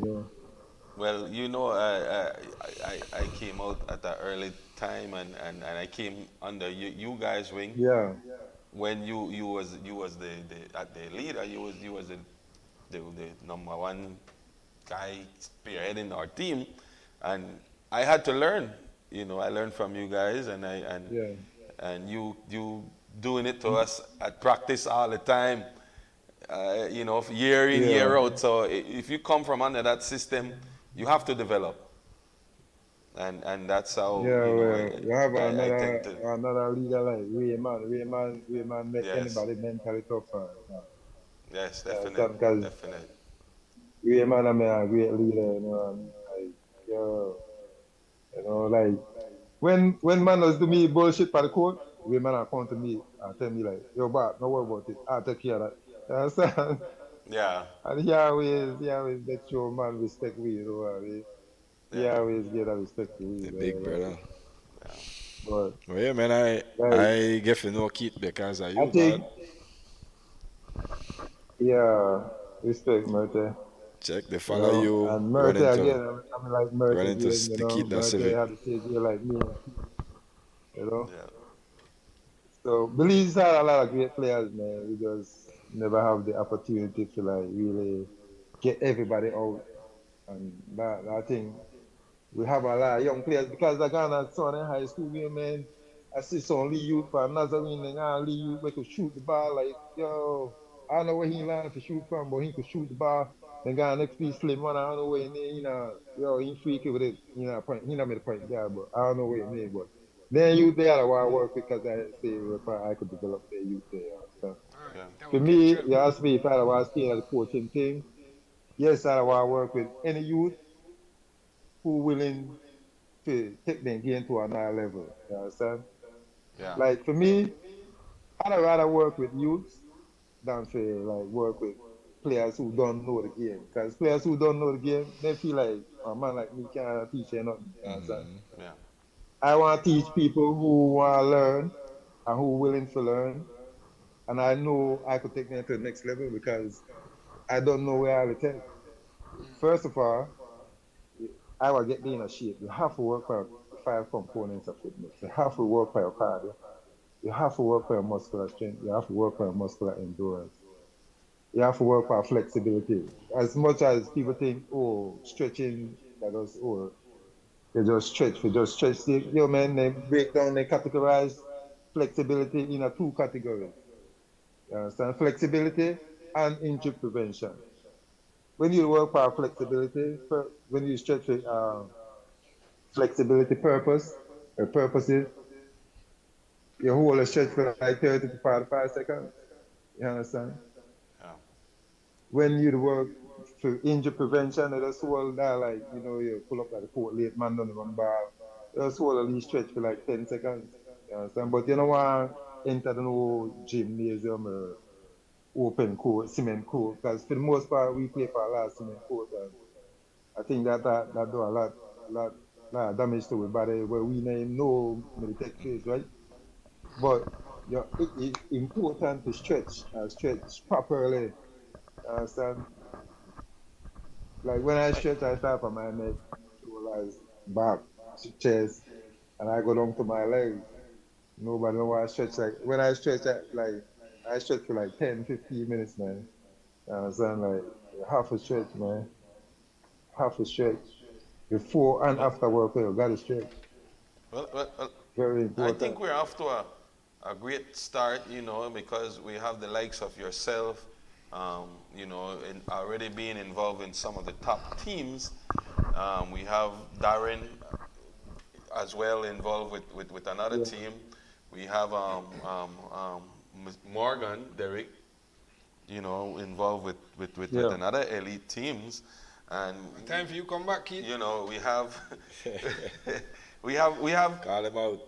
we have some great, I think we're I think a great start. And yeah, you I guys think who the have other been day, involved with the game, being at the front line, Coming back. it's a good yeah, thing. we need that, man. We need players who know the game and who know where it take to win and who know where it take to get to another level, right? And take players to the next level. Because if I come and take myself to the next level, it means I could take our next player to the next level too. Yeah. You understand? And Right. then Murthy say he retired. Me and Murthy talked about 2 hours, maybe a month ago, and we had Yeah. a very good conversation, Very man. You good know what I mean? conversation. Murthy plan to work with the kids at Belmont, and if Abel Lopez was still there around, man, I probably not there at Belmont to live right now because we used to talk. That one I Yeah. think was more work with the youth instead of Belmont. I love Belmont. I love Belmont people. You know. Yeah. I don't mind work with whoever, man, you know what I mean? But I got a lot of youths where love the game and with all where they go on in the street, with all the gun violence and things, you need to take their youth out of the street, and make sure they Yeah. do something constructive. Because they lose, like Ronald Rivers, they lose Rivers early, Yeah. you know? Yeah. Rivers We and lose a shooter, we lose a lot of promising youth at So, early. We need more yes, mentors. man. That's why like, I see the part like just by watching a couple high school games, I see a lot of young prospects, man. Um, I wish like Marshall is still in it, man. You know what I mean? Because Yeah. Marshall teach you a lot. You know what I mean? Yeah. You learn a lot Lot from more Marshall, mentors man. I tell needed. you, Marshall really know the game. Guidance to these You know. youths. And one of the things where like Marshall and Mo's be good at like them, but they like I'm a real psychologist like them, but no forget to hype up, a pre-game meeting, but they tell her the right things like you just the things when anybody tell her like you just want to hurry left the room and get on the court and go beat up some man. Yo, so that not just about coaching, Bart, about one of the motivating too, you know. Bart, one of Marshall thing was if I go in a war, I'd occur uno instead of the soldiers. Yeah. Is that a rather occur uno? You know, like yeah. One of the things that man is always said to like the man I watch how we work out that yeah. No care how good we work out. Most I said. But right now, for the practice I think where I see this week, only they don't 20 right now. But I just expect we want to go out there and play ball and beat up to Yeah. But that's all about psychology. They Yes, that's use right. psychology. Yeah. You understand them? Yo, they really good, man. They're not just about being on the sideline and teaching all the X and O's and things. Most of them are great motivator, like instigator too, you know? Yeah. Yeah, You know you for know which buttons a to push. psychologist, you know? Yeah. Yeah, man. I used to love it, man. I used to love it. You know where I just love more than the games? I used to love practice more than the games. Yeah. Because when I go to practice, I get to play, I get to scrimmage more than, because we used to only play like 10 games. We play more than 10 games that practice, you understand? Yeah. For we games then, that mean like real games, you know? Even Yeah. though we are one Our team, real practice, games our then, practice yo, man, was, they look to fight, yo, you our know? practice And was like I real don't see the game. things that happen, I don't see the things that happen with their No. teams right now with man really go at it in a practice or thing, you know? Yeah, our I practice see it used with to the be real Hurricanes on intense. a few occasions when they You would do call, you practice, would but have real physical confrontation because it's so intense. yes, Nobody man. wants to lose. Nobody Yes, got back man. down. Yes, and nobody wants to give up the Yes, edge. man. Yes, And this is man. our practice. See, everybody for the Raiders me mentally tough to them. Like everybody me tough, you know what I mean? And then we have good role players. Like when they take me out, if I start, sometimes Santos will start that too. Sometimes based on how we perform in the practice. And I never have a problem when Santos start. He never have a problem when I start. So Yeah. we have great camaraderie. We have great respect for each other. You understand? Because we know that no matter who start and no matter who come off of the bench, we still are bring the same energy. Right, before Ready? we close, I want to ask you one more question. You've been through a lot. You've seen a lot in terms of different competition. You've been on a lot of different teams. You told us about a lot of the good sides of your game and your experiences. Would you share with us what, for lack of a better way to explain it, what's one of your biggest regrets about your basketball career? Was there something that you wanted to do that you didn't do? Yeah, man. Like I really want like more opportunity to like just left this country and like you know what I'm saying like just go to the high school, junior college or whatever. Yeah, that's the only thing I regret, you know. Um, I was promised like you know by the owner of the Raiders that when fly me out to Navarro and try to catch a team, put in a league practice and catch a team and see what may happen, but it never materialized, you know what I mean? Man, they come back to me and tell me about weed thing, I smoke weed and I can't handle white man discipline. I'm for that team, you know, that never make me bitter and say, you know what, I left the Raiders, you know what I mean? Like, it never really entered my mind and my heart.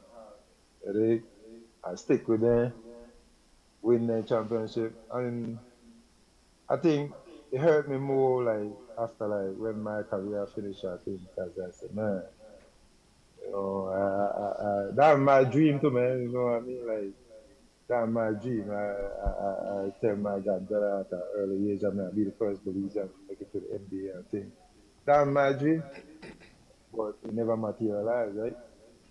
But I used to be bitter about it, but You know, such is life. I'm the first and the last person where will be get disappointed like that. You know, I hope it don't happen to nobody else. You Yeah. know, and that was my regret, man. You know what I mean? I just like if you left to me, that's why I have to like get into this because if I work on with so youth, I really get there upon the level where keep me upon a murder myself. That murder me upon level two. Murder me ready to left this country too. Murder come me left this country and get a leave opportunity too. Murder me upon left. Murder me ready. So I had our next year, Lee youth, who I think will make it to Leicester cases. Yeah. You understand? So For you sure. have a lot of man, you know what I mean? A lot of man you have I think Travis Santos come get a break. Santos come shoot it, and Santos used to play good detail. You got me, you know, where international coaches come make me, you know, a very good player. Because Yeah. me, you know, had energy like crazy. I think he had the most energy for the Raiders. Understand? Defensively, he never really did up there offensively, but you know, they come turn me, you know, into somebody. You understand? There's a lot of players where they come make it out there. You have Eli Lam. Them one of my toughest defender, you understand? Like, you know, and he had a nice jump and thing, you know. A lot of players, man, a lot of players where come get the opportunity, you know. I But, got you. you know, I believe in mediocrity and thing, right? So man never get the opportunity, but So I I don't gotta want keep to see more pushing, youth right? left the country. I don't better, Yeah. But huh? we could make a change to that today. Um, we Yeah. could be a part of the change Definitely, because, and things. yeah, And definitely. it's a funny thing, you know, because the opportunities are endless, and like Bart Always. men, yes, but like Bart mentioned, well,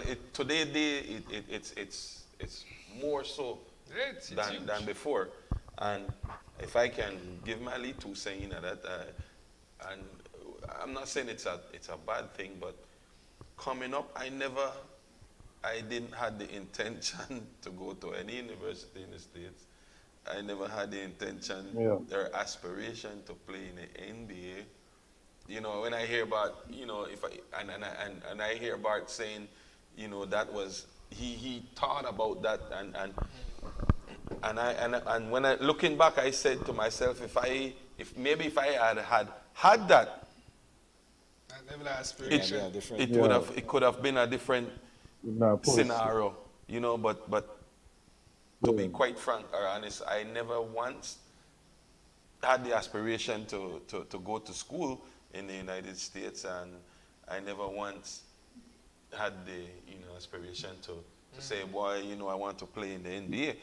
It's just that my ability took me, you know, other people saw what I didn't see, Yeah. and it just went with it. And Gotcha. you You know, know, and like, it, like if we give them that drive today's day, you know, and have them think along that line, it could be, you know, wonderful, and great things could happen. yeah, yeah, man, you know,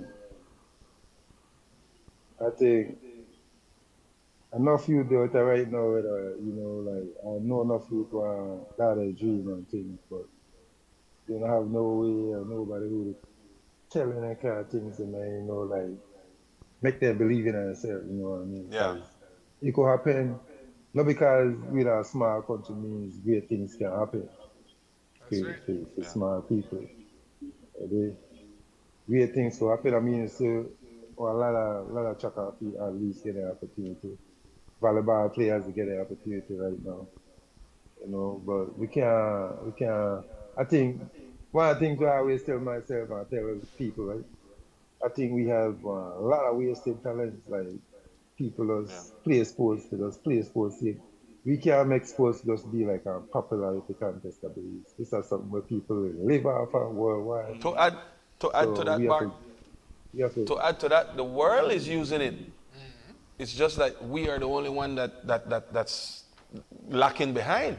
Yeah. You we look think, around, you yeah, look we around the think, Sports change a whole nation. Look around the world today. Every Exactly. nation has someone who is involved in a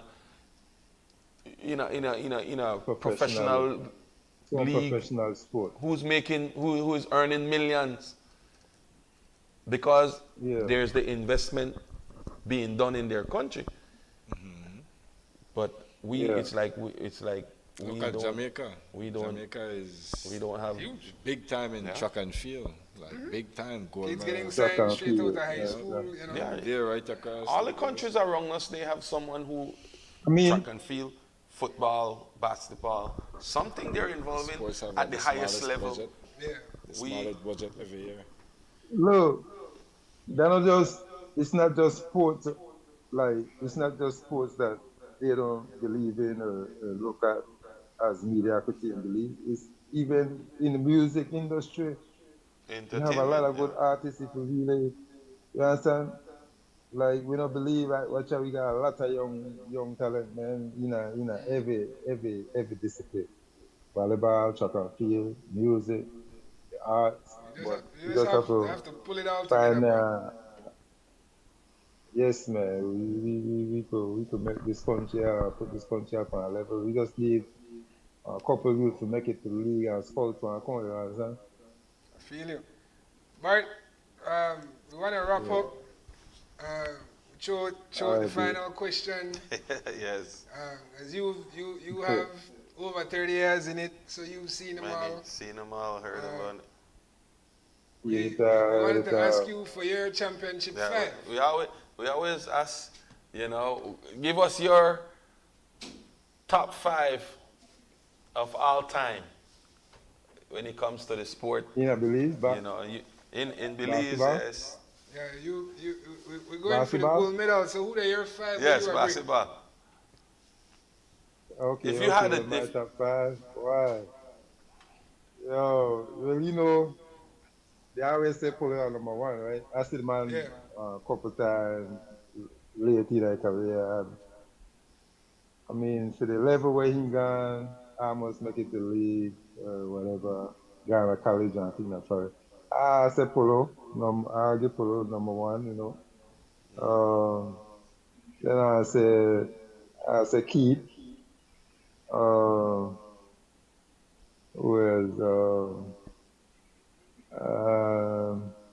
all the MVPs and scoring titles, I give Bovell.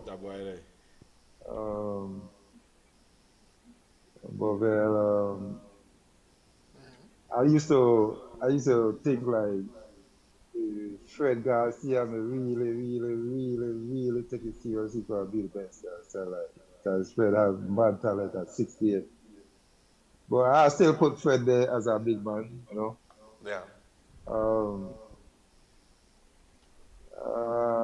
I can't conquer myself. Yeah.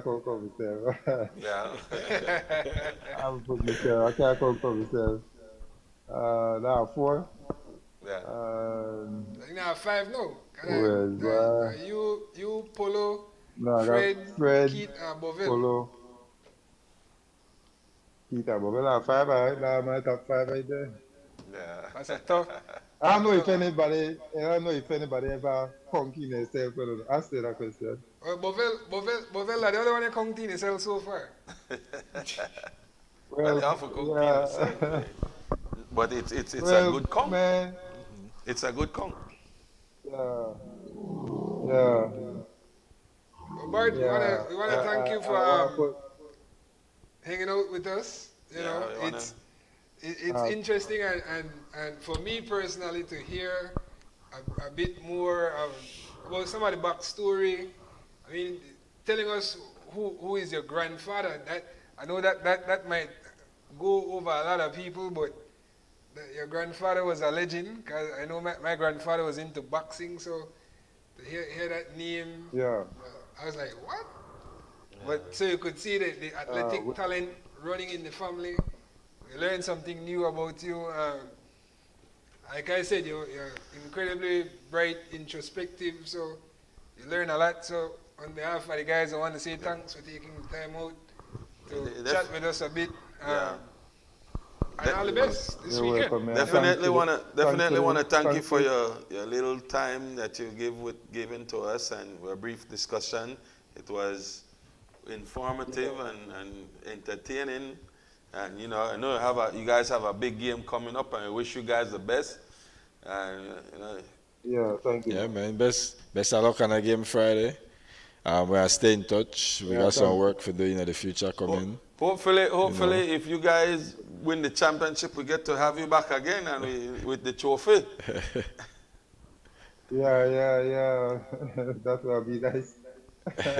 But I just want to thank you once plan, again. man, like, thanks for the invite. And that's why I said it's right to start then the proposal. We thing is win a giga. Win next week against San Pedro. Go to San Pedro, win again. I'll come back home and celebrate. All right. Always sweep the playoff. Yes, sir. Thanks. Thanks, B. I appreciate it, man. Respect, Yes, man. Boots, take us out. Respect. Have a good night. Respect.